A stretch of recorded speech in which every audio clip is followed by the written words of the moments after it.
sapi atau unta bisa untuk 7 orang. Tapi juga ada hadis yang diterima dari Siti Aisyah radhiyallahu anha yang ketika Rasul berkurban dengan kibas yang bertanduk, baginda Rasul mengatakan, "Ya Allah, semoga Engkau menerima kurbanku, keluargaku dan umatku." Maka ada pemahaman yang bisa 1 ekor domba untuk 1 keluarga.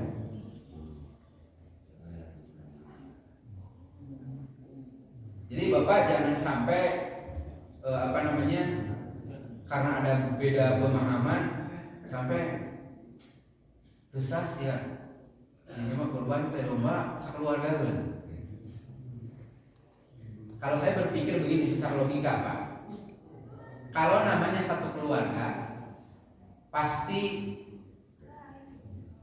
yang punya kewajiban untuk menafkahi, untuk memberikan fasilitas hanya 1 orang, suami.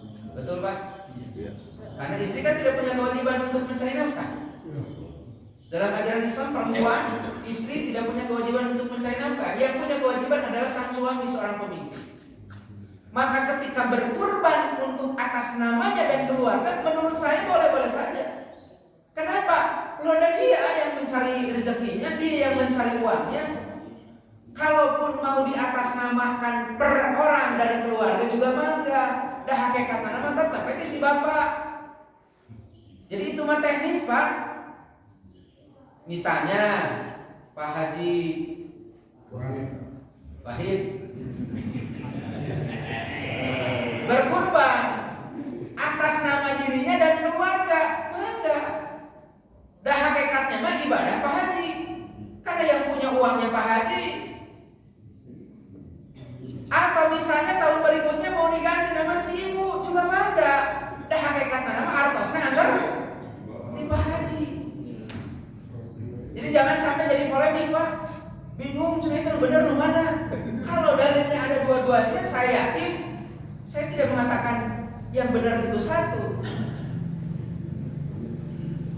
Kan kadang ada orang yang berpikir benar itu kan hanya 1. Kalau yang 1 lagi berarti salah.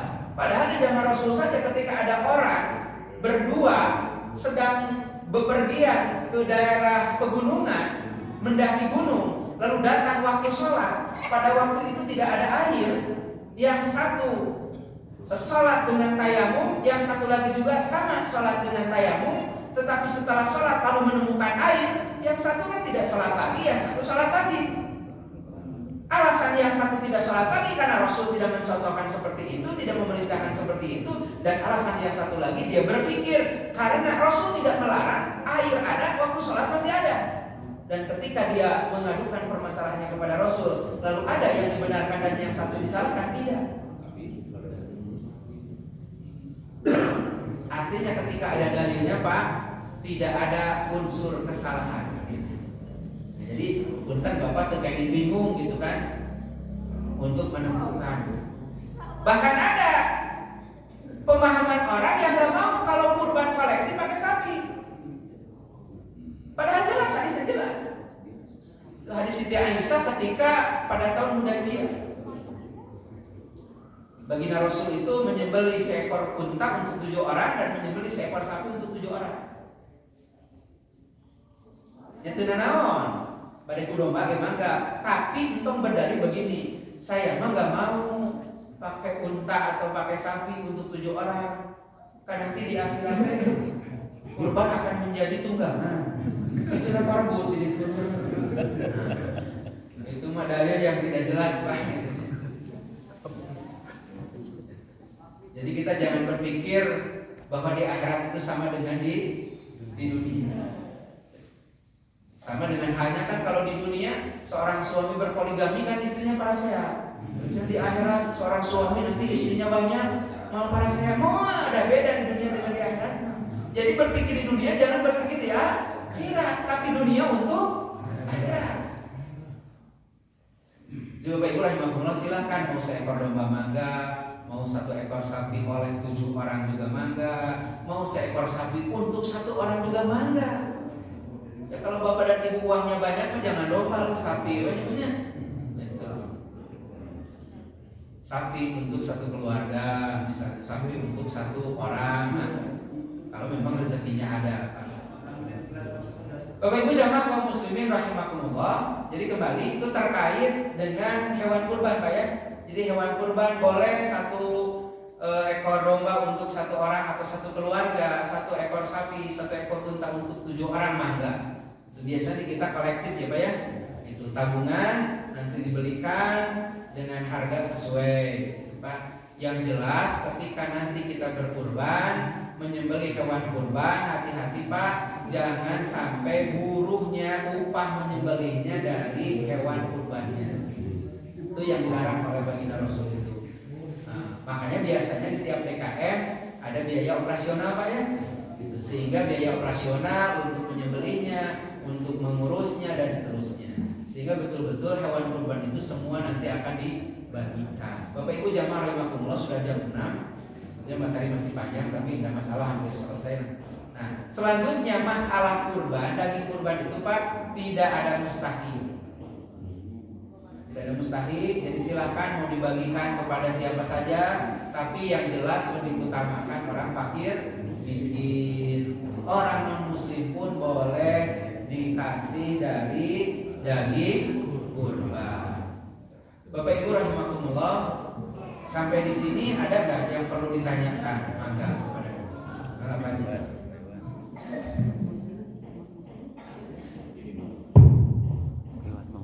Baik, terima kasih Pak Ustaz. Mungkin ada pertanyaan tentang kurban. Tadi dikatakan oleh Pak Ustaz bahwa kurban untuk domba itu harus mulus ya, dan tidak cacat dan sebagainya. Nah kemudian kalau kami selaku panitia penerima kurban, kadang-kadang yang kurban itu datangnya sore hari dan malam hari. Nah kemudian dombanya itu kalau menurut panitia tidak memenuhi syarat, tapi itu mengatasnamakan seseorang yang orangnya tidak datang, yang datang hanya penjualnya aja. Ini atas nama si Fulan misalkan ini. Ternyata si dombanya itu kurang memenuhi syarat. Nah kita selaku panitia gimana? Apakah tetap harus kita terima? Apakah kita harus kembalikan lagi ke yang penjualnya atau gimana? Nah itu yang mohon penjelasan. Kemudian yang kedua, kalau kita menitipkan korban kepada yayasan misalnya, yang itu, sedangkan kita kan tidak tahu Pak, itu dimanakan kirimnya, kemudian apa betul hewan korbannya dibeliin atau tidak. Kadang-kadang kita kan suka nitip ke yayasan ya, uangnya aja sekian, tapi kita tidak hadir. Nah itu bagaimana menurut Pak Ustadz? Apakah kita lebih baik ke yayasan, apakah kita ke yayasan yang betul-betul ada di RW kita? Itu. Kemudian yang selanjutnya ini kemarin ada informasi Pak, sholat Id dengan sholat Idul Kurban kan sama ya. Takbir pertama itu ada 7, kemudian takbir kedua ada 5 ya. Itu sama. Nah informasinya kemarin ada informasi bahwa sholat Id waktu takbir pertamanya dia 7, tapi waktu takbir keduanya hanya 1, sehingga itu si jemaah itu ada yang marah. Nah ini yang tanyakan saya, apakah takbir ini wajib atau sunnah gitu ya? Sehingga kemarin ada yang informasi si jemaah itu marah karena takbir keduanya hanya 1 kali takbir. Barangkali itu saja mungkin dari kami. Terima kasih Pak. Assalamualaikum warahmatullahi wabarakatuh. Waalaikumsalam. Terima kasih, luar biasa pertanyaannya. 1-3 Ridwan. Pertanyaan yang pertama terkait dengan bagaimana ketika ada jamaah yang menitipkan kurban, jamaahnya tidak datang, yang datang penjual domba ya. Itu memang problem ya Pak ya. Jadi memang pertama betul kalau masalah kurban ini harus disosialisasikan kepada masyarakat. Jadi ketika misalnya kalau jamaah masjid kan sudah paham sebetulnya karena sering hadir, sering bertanya, tapi kadang-kadang orang-orang tertentu ada yang tidak paham tapi punya keinginan. Yang pertama langkahnya mungkin untuk ke depannya memang masyarakat harus paham semua bagaimana DKM memberikan pemahaman khususnya untuk warga kita terkait dengan masalah kurban. Bisa jadi mungkin dibikinkan rutin, dijelaskan, dibagikan, atau misalnya via apalah, via WA dan seterusnya. Itu yang pertama langkahnya. Yang kedua, ketika memang itu sudah terjadi, berikan pemahaman saja kepada si penjual dombanya ya Pak ya. Kalau bisa informasikan bahwa orang yang yang mau kurban itu secara langsung datang kepada panitia, karena harus ada ijab qabul ya Pak ya. Nah, ijab qabul itu kan sebagai seseorang yang menitipkan dan kita sebagai panitia yang menerima. Itu karena yang dikhawatirkan tadi kurbannya tidak diterima. Karena memang tidak memenuhi syarat. Tapi ketika kita sudah menjelaskan tentu kekeh seperti itu ya nggak apa-apa, terima aja kita mah. Hanya tentu kita harus memberikan penjelasan, saya tidak bertanggung jawab jika ibadah kurbannya nanti pada saatnya, baik nanti ketika kita bertemu dengan Allah di akhirat ternyata dinyatakan tidak sah. Karena memang syariat sudah dijelaskan. Itu berarti langkahnya Pak. Yang pertama sosialisasi, masih ada waktu Pak ya. Yang kedua berikan pemahaman kepada pekurban. Kalau yang jualan domba mah tadi juga saya sudah jelaskan ya. Nama yang jualan mah nggak cukup juga, dicukup-cukupkan kan? Yang ketiga sampai memberikan informasi bahwa dikhawatirkan secara syariat ini tidak memenuhi syarat dan tidak sah nanti kurbannya. Berarti kan ibadahnya sia-sia. Itu panggilan langkah mudah ditampil ke penitia. Yang harus sampai ditolak mah ulah bagaimana, tapi kita harus bijak. Bahkan sering saya menyampaikan dalam kajian tentang kurban itu, kadang ada sebuah dongeng lah, kalau sebuah dongeng, ada orang yang mau berkurban tapi tadi tidak paham terkait dengan ilmu kurbannya, karena dia membelinya seekor sapi yang sangat besar, mungkin sebanding dengan yang Pak Jokowi gitu kan, yang berapa kintal itu berapa ton. Nah sehingga dia keinginannya kurbannya untuk 10 orang. Kan itu mah sapi biasa untuk 7 orang, ini sapinya besar untuk 10 orang. Nah penitia kan harus pandai-pandai Pak. Jangan mengatakan tuh bisa ya mah, disebut tuh pahamnya dia kan. Tapi bisa saja dengan cara diplomasi gitu. Berbicara dengan cara pendekatan yang bisa dipahami. Nah, bisa saja Bapak dan Ibu berkata bahwa ya nanti yang tadi kurban ini nanti di akhirat akan menjadi tunggangan. Sementara Bapak bisa naik ke sapi jambung, tapi kan orang lain mengalihkannya umat desa naik Pak. Nah kumaha caranya supaya tiasa naik, ada ayat tangga. Terus tangganya kunaon, kudomba we tilu gitu. Mau tersinggung kan ya? Akhirnya dia dengan sadar, oh beli dombanya 3 lagi. Jadi oke kan? Nu 7 kama sapi, domba 3 kama nu 3 deui kan gitu. Berarti itu jawaban yang memberikan pemahaman kepada orang yang memang kekeh gitu kan. Orang tidak paham. Tapi ya sebetulnya di kita tidak, jelaskan aja sejelas-jelasnya Pak. Itu yang pertama. Yang kedua tadi kenal Pak Ilhamid terkait yayasan ya. Nah nitip yayasan. Maka tadi saya jelaskan kalau kita mau melakukan ibadah itu harus jelas. Kalau mau ke yayasan harus ke yayasan yang kita tahu bahwa betul-betul yayasan itu adil, yayasan itu nyata adanya. Jangan sampai ada yayasan ngawang-ngawang Pak. Kan sekarang bisa-bisa ada yayasan yang sebetulnya tidak ada, mengatakan yayasan apa, alamatnya di mana, tapi cari tidak ada. Terus Pak. Jadi kalau menurut hemat saya, kalau Bapak dan Ibu tinggal di RW 9, mending di sini. Jelas kelihatan, kita menyembelihnya melihat. Kalau tidak bisa, kalau bisa oleh kita sendiri disembelihnya, lalu dibagikannya pendistribusiannya jelas kemana. Dan itulah yang menjadi keyakinan dalam ibadah kita kepada Allah Subhanahu Wa Taala. Ya kalaupun mau keluar mangga, tapi tadi harus selektif. Ya, jangan berpikir yang penting niat. Saya udah niat, nggak bisa Pak. Beda dengan hanya zakat dengan infak dan sodako. Kalau zakat, infak dan sodako kita mengeluarkan kan tidak ada syariat prosesi pelaksanaan. Kalau kurban ada prosesinya. Misalnya ibu menitipkan zakat ke Laz, ibu yakin bahwa Laz itu sudah diizinkan oleh pemerintah atau ke Basnas atau ke PJ? Tidak perlu ibu bertanya dan bapak bertanya, itu duitnya di mana? Udah bagi ke mana? Tidak perlu. Tapi kalau kurban bukan masalah dibagikannya kemana, tapi syariat pelaksanaannya itu yang harus diperhatikan. Itu Pak Pointen. Poin yang ketiga terkait dengan sholat Idul Fitri dan Idul Adha. Sholatnya sholat sunat, tapi sholat itu para ulama, jumhur ulama menyebutkan bahwa sholat itu dibangun dengan 7 takbir di rakaat pertama dan 5 takbir di rakaat kedua. Jadi kalau status takbirnya itu wajib, Pak. Kalau status sholatnya sunat, sama hanya dengan begini, kita sholat sunat, tapi baca Fatihah itu wajib. Nah maka Bapak dan Ibu rahimahullah,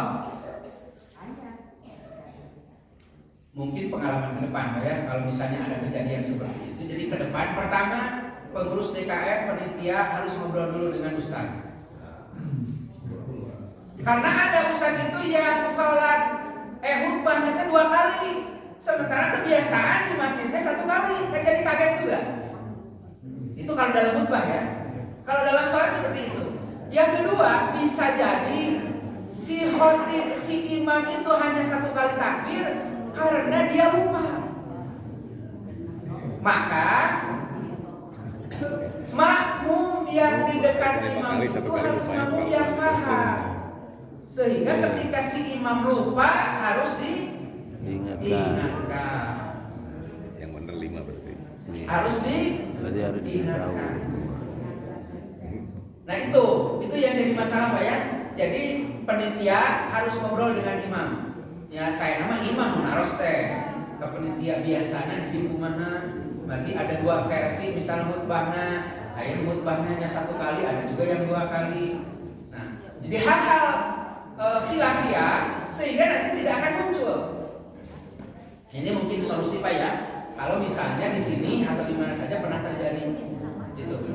Karena memang banyak kejadian-kejadian seperti itu. Bahkan dalam khutbah Jumat saja Pak, saya pernah menemukan di satu DKM karena si khotibnya terlalu lama khutbahnya, oleh jamaahnya diamini, amin, amin, amin.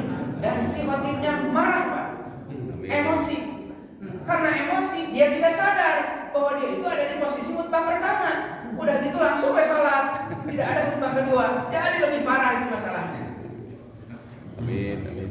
Nah, makanya kalau jadi pembicara itu Pak harus bisa melihat jamaah. Apalagi kalau masjidnya di pinggir pasar. Jangan lama-lama Pak. Sudah Jumatan juga, sudah alhamdulillah dia sudah meninggalkan warungnya, sudah meninggalkan jongkoknya gitu. Atau misalnya di lingkungan pabrik yang waktu istirahatnya sangat pendek. Bapak dan Ibu rahimakumullah, mungkin Pak Haji mudah-mudahan tidak puas jawabannya, tapi paling tidak itu mudah-mudahan menjadi solusi sehingga hal-hal yang terjadi dan itu menjadi polemik mudah-mudahan tidak terjadi, tidak terulang kembali. Itu saja mungkin, mudah-mudahan tidak puas karena saya bukanlah pemuas Pak Haji apa yang saya sampaikan, tapi mudah-mudahan bisa dipahami. Bapak dan Ibu rahimakumullah, cekapnya banyak. Sudah dengan pelangkung saparapat, bikin kedah persiapan karena sekarang masih sedang dimsik haji ya banyak di tingkat kecamatan dan kebetulan saya jadi panitia, jadi sebentar lagi harus meluncur ke Mandalaja. Bapak Ibu rahimakumullah, mungkin itu yang bisa disampaikan di pagi hari ini. Hapunten kasuhun bilih tutur katana kirang sapagodo sareng sadayana. Adapun materi yang dijelaskan mudah-mudahan jelas Pak ya. Mudah-mudahan menjadi pencerahan sehingga Bapak dan Ibu siapapun bisa menyampaikan ke tetangganya, ke saudaranya. Jangan sampai terjadi yang tadi seperti disampaikan oleh Pak Haji, menitipkan kurban kepada panitia, orang yang tidak datang, hewan kurbannya tidak memenuhi syarat sehingga panitia menjadi bingung Pak ya. Ya kalau bisa berikan informasi agar dombanya diganti atau dombanya diganti. Itu saja yang bisa disampaikan di ujung acara ini. Marilah kita memohon kehadirat Allah Subhanahu wa taala. Mudah-mudahan acara ini senantiasa diberkati Allah dan kita menjadi hamba-hamba yang istiqomah dalam ketakwaan sehingga apapun yang kita lakukan ibadah mudah-mudahan disertai dengan kehati-hatian, disertai dengan keseriusan sehingga mudah-mudahan apapun apapun yang dilakukan sesuai dengan sunnah Nabi Muhammad sallallahu alaihi wasallam. Amin ya Allah ya rabbal alamin. Allahumma shalli wa sallim ala sayyidina wa habibina wa syafi'ina wa karimina wa zuhrina wa maulana Muhammad wa sallim radhiyallahu tabaraka wa ta'ala an kulli sadatina Rasulillah ta'ala ajma'in. Amin ya Allah ya rabbal alamin. Amin ya Allah ya mujibas sa'ilin. Allahumma iftah lana hikmataka wa ansur alaina rahmataka ya dzal jalali wal ikram. Allahumma iftah lana bi futuhil arifin. Allahumma iftah lana babal khair wa babal barakah wa babal rizqi wa babal quwwati wa babal salamati wa babal sihhati wa babal jannah. Allahumma arinal haqqa haqqa warzuqna ittiba'ah wa arinal batila batila warzuqna ijtinabah. Allahumma nawwir qulubana bi nuri hidayatika kama nawwaratal arda bi nuri syamsika abadan abada. Allahumma layyin qulubana bi nuril